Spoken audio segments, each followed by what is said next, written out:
Hello traders, आज के इस वीडियो में बात होने वाली है कल मार्केट में क्या होने वाला है। कल का दिन कैसा लगता है, क्या होगा कल। अगर हम लोग बात करें ट्यूसडे, पहले फिर निफ्टी की एक्सपायरी होती थी, अब मंथली एक्सपायरी हो गई है। तो वीकली एक्सपायरी सिर्फ सेंसेक्स और निफ्टी की रह गई। तो कल के दिन कोई वीकली एक्सपायरी तो नहीं है, वो खेलो इंडिया खेलो या फिर हीरो जीरो वाला काम खत्म हो गया और उससे हमें कई हद तक राहत मिल रही। क्यों? क्लाइंट्स पैनिक नहीं करते। आज के दिन हमने ट्रेड लिया, बैंक निफ्टी 200-250 पॉइंट हमारे अगेंस्ट में चला गया था, 200 पॉइंट के करीब चला गया था। लेकिन हमारा प्रीमियम कितना मेल्ट हुआ, 50-60 रुपये सिर्फ। और ऊपर हमने कमाए 150-200 पॉइंट कमाए भी।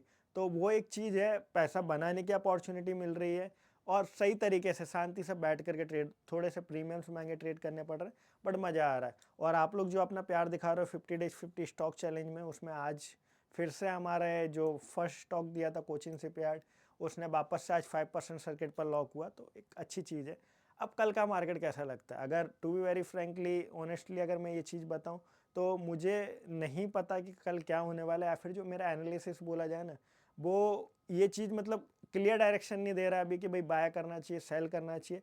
लेकिन अगर कुछ एनालिसिस करना ही है या फिर कुछ आपको बताना ही, तो मैं बाय ऑन डिप्स की स्ट्रेटेजी फिर से वही प्रेफर करूंगा। रीजन बीइंग क्या है कि ग्लोबल मार्केट्स पॉजिटिव चल रहा है, डॉ जोन्स कहीं ना कहीं डे बाय डे नए हाई मार रहा है, नए लाइफ हाई मार रहे हैं। और अगर हम लोग बात करें हमारे इधर भी मार्केट में, ऐसा कुछ ख़राब होने के लिए सिर्फ एफ के सेलिंग के अलावा कोई बड़ा ऐसा ट्रिगर नहीं है हमारे पास कि जहाँ से हम बड़ा करेक्शन ले लें।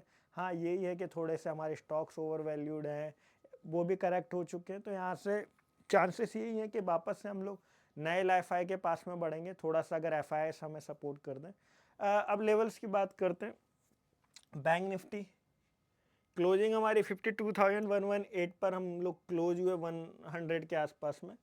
मोमेंटम कुछ था नहीं। अब ऊपर की साइड में हमें क्या लग रहा है भाई, ऊपर अगर आप लोग देखोगे तो 52,500 का एक रेजिस्टेंस लेवल है। यहाँ पर एक बार हमने फेक आउट देख लिया। आपको याद होगा कि लास्ट टाइम हमने जो देखा था वो 52,500 पर एक फेक आउट था अच्छा खासा। तो यही हम वापस से कंसिडर करेंगे कि ये रेजिस्टेंस लेवल का काम करे। ऊपर में एक साइकोलॉजिकल लेवल है 53,000 का, ज़्यादा सेफ हो सकता है एक बार फिर से फेक आउट रिपीट हो। ये यहाँ पर आप देखोगे ये आया था। तो 53,000 तक का वेट करिए, निकलने दीजिए। लेकिन उसके ऊपर भी फिर सलाह, ऊपर जाएगा तो लाइफ है 54,467 रुपये का और 53,800 की एक जगह दिख रही है। तो सप्लाई आनी शुरू हो जाएगी। जो लोग सोचे कि भाई लाइफ आई के पास में प्रॉफिट बुक करेंगे, 49,800-600 की रेंज में हमारे बहुत सारे मेंबर्स ने लिया है, जो कि हमारा स्ट्रॉन्ग डिमांड वाला एरिया था।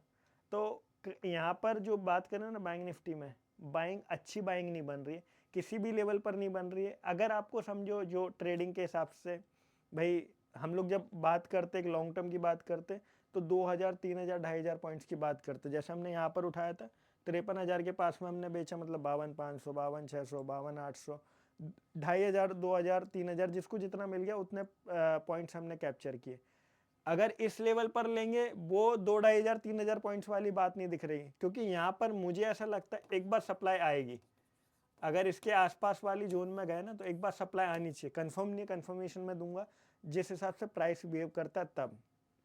कल के लिए क्या करो, दो चीज़ें मार्क कर लो। 52,500 के पास में सेलिंग, स्ट्रॉन्ग सेलिंग रिकमेंडेड नहीं है। एक रेजिस्टेंस एरिया है, वहाँ पर एक सेल करो, 200-250 पॉइंट का स्टॉप लॉस डालो। हिट हो गया तो कोई बात नहीं। अब बाइंग कहाँ पर करनी है, 51,500 के पास में आप बाइंग करो, 150-200 पॉइंट का स्टॉप लॉस लगा लीजिए। साथ में ग्लोबल मार्केट्स देख लीजिए, ग्लोबल मार्केट जिसको सपोर्ट कर रहे हो, बायर्स को सपोर्ट करे तो बाय में चले जाओ, सेलर्स को सपोर्ट करे तो सेल में चले जाइए। ये मेरा फंड है, या फिर इस तरीके से मैं ट्रेड, अगर मेरे को ट्रेड करना होगा तो मैं इसी बेसिस पर ट्रेड करूंगा।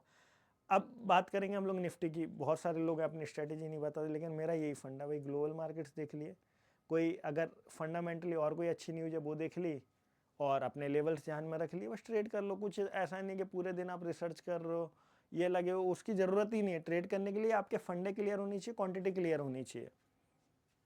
निफ्टी अट्रैक्टिव लगता है बैंक निफ्टी से ज़्यादा। वीकली एक्सपायरी भी है, वॉल्यूम्स भी हैं अच्छे खासे।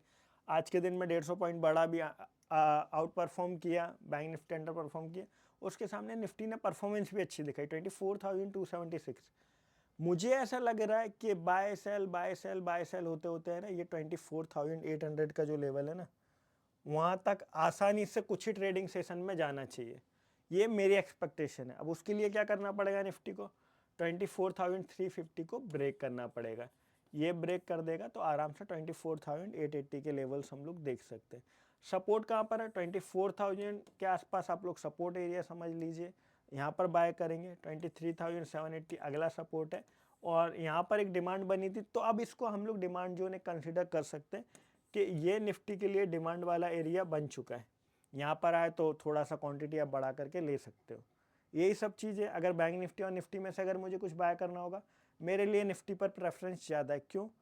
आज के मार्केट में वो भागा, बैंक निफ्टी नहीं भागा। स्टॉक हमने रिलायंस दिया था, लास्ट 50 डेज 50 स्टॉक में वो भी चला। फिलहाल व्यू ये है कि बाय ऑन डिप्स आपको करना है, लेकिन ग्लोबल मार्केट्स देख करके, रात में कोई न्यूज़ आ जाए। अब थोड़े से फंडामेंटल ट्रिगर समझ लें। एक डर जो ट्रम्प की साइड से लाइक बयान आ रहे हैं या फिर जो वो बोल रहे हैं ट्रेड वॉर को लेकर के, टैरिफ्स लगाने को लेकर के, वहाँ से अगर कोई बड़ी चीज़ निकली तो हम लोग ख़राब हो सकते हैं। बाकी कोई ट्रिगर दिख नहीं रहा है। जीडीपी के आंकड़े ठीक है, उतना ज़्यादा ख़राब नहीं है, फिर उतना कुछ दिक्कत वाले बात नहीं है। नज़र ये जो टैरिफ वॉर है उस पर ही रखनी चाहिए, और उसका हो सकता है अगर चाइना की साइड से कुछ लाइक ऐसे टैरिफ्स लगा दिए जो चाइना के लिए नुकसानदायक है, हमारे लिए थोड़े बहुत फ़ायदेमंद है, तो हम और रॉकेट होने लग जाएंगे। बाकी देखते हैं, मार्केट सुप्रीम है। कल मिलेंगे लाइव ट्रेडिंग में। जिसने ज्वाइन नहीं किया कर लीजिए, नए चैनल को सब्सक्राइब करिए, कुछ दिन देखिए उसके बाद ज्वाइन कीजिए। हम नहीं बोलते हमेशा कि भैया आप ज्वाइन ही कर लीजिए या फिर आप पेमेंट कर दीजिए। पहले आपको भरोसा आए, कॉन्फिडेंस आए। 10 में से हो सकता है हम 3 दिन गलत हो जाए, 4 दिन भी हो जाएंगे, लेकिन ये चीज़ का भरोसा ज़रूर मैं आपको दिला सकता हूँ, हम बेस्ट देंगे अपना, और आप भी अपना बेस्ट दोगे तो डेफिनेटली कुछ ना कुछ अच्छा ही बनेगा। Thank you guys.